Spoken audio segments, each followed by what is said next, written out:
Você sabia que um subprograma pode alterar as variáveis do seu programa sem você perceber? Nesse vídeo a gente vai conversar sobre o comando call e uma diferença fundamental que existe depois da cláusula using, by reference e by content. Isso pode fazer toda a diferença para a segurança do teu programa.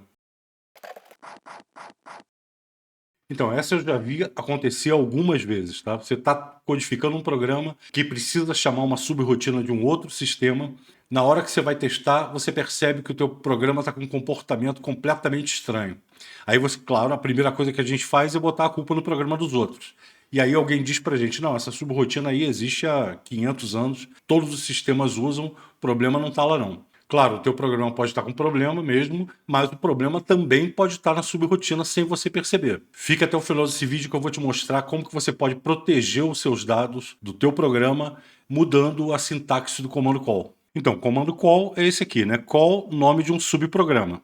O nome do subprograma pode estar no literal, se você quiser fazer uma chamada estática, ou ele pode estar numa variável, se você quiser fazer uma chamada dinâmica.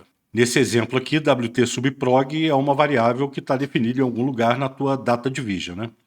Depois do nome do subprograma, a gente tem a cláusula using, que vai dizer quais são as variáveis que eu vou passar para o subprograma, né? Eu posso passar uma variável, eu posso passar N variáveis, dependendo do subprograma. Até aí, normal também.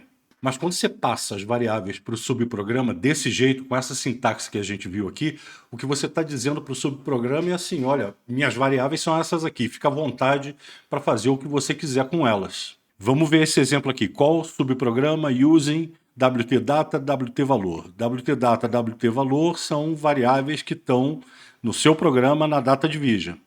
O que está implícito aqui é a cláusula by reference depois do using. By reference é default e por isso que normalmente a gente não escreve. O by reference, ele passa para o subprograma ponteiros dessas variáveis que eu coloquei na cláusula using. Então ele aponta para o subprograma onde estão as suas variáveis no momento da execução do seu programa. Deixa eu te mostrar isso acontecendo aqui no terminal. Eu tenho um programinha aqui chamado ymain e o que ele está fazendo? Ele tem uma variável aqui na working que eu criei, pic9 de 3, chamada contador. Ele vai chamar um subprograma duas vezes. Esse ysubpro aqui. Eu coloquei a chamada estática porque não vai fazer diferença para o teste que a gente está fazendo agora. E ele vai chamar então esse ysubpro duas vezes. E vai dar o display do contador antes, depois da primeira chamada e depois da segunda chamada. O subpro faz o quê? Ele recebe essa variável na linkage e simplesmente soma 1 nessa variável. O que vai acontecer aqui? Vamos compilar esse programa aqui. Compilou. Vamos rodar agora aqui, ymain. O que ele fez? O contador começou em 0, né? Value 0 lá na working storage. Depois da primeira chamada, o contador já era 1, depois da segunda chamada, o contador é 2. Isso acontece porque eu passei o ponteiro da variável contador para o subprograma. Então, o subprograma pode fazer o que quiser com as minhas variáveis.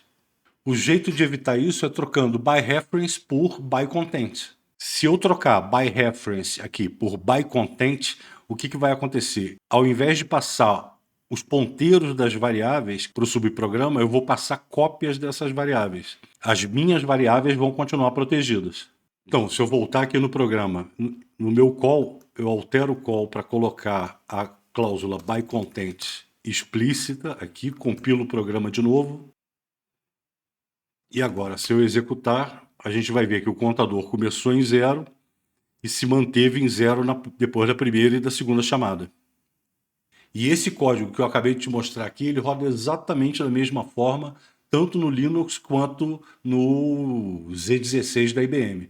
A gente usa by content exatamente quando a gente quer proteger os dados do nosso programa de alguma disfunção do subprograma que a gente está chamando. Principalmente se for uma subrotina externa, né? Alguma coisa fora do meu sistema, fora da minha aplicação. E tanto no Linux quanto no mainframe, by reference é tecnicamente mais rápido do que o by content. Ele vai passar 4 ou 8 bytes para a subrotina e não vai gastar um tiquinho a mais de CPU para criar cópias antes de fazer a chamada. Mas ele ganha em relação à segurança, em relação à preservação dos dados do teu programa. E mais uma vez, como eu sempre gosto de frisar aqui no canal, tem detalhezinhos do COBOL que não são só questão de sintaxe ou de preferência do programador. Tem detalhes ali que podem influenciar na arquitetura, na segurança, na performance, em vários aspectos do teu sistema. E se você gosta desse tipo de conteúdo que não é só sobre sintaxe básica de COBOL, volta aqui na semana que vem que tem mais, tá bom? Abraço!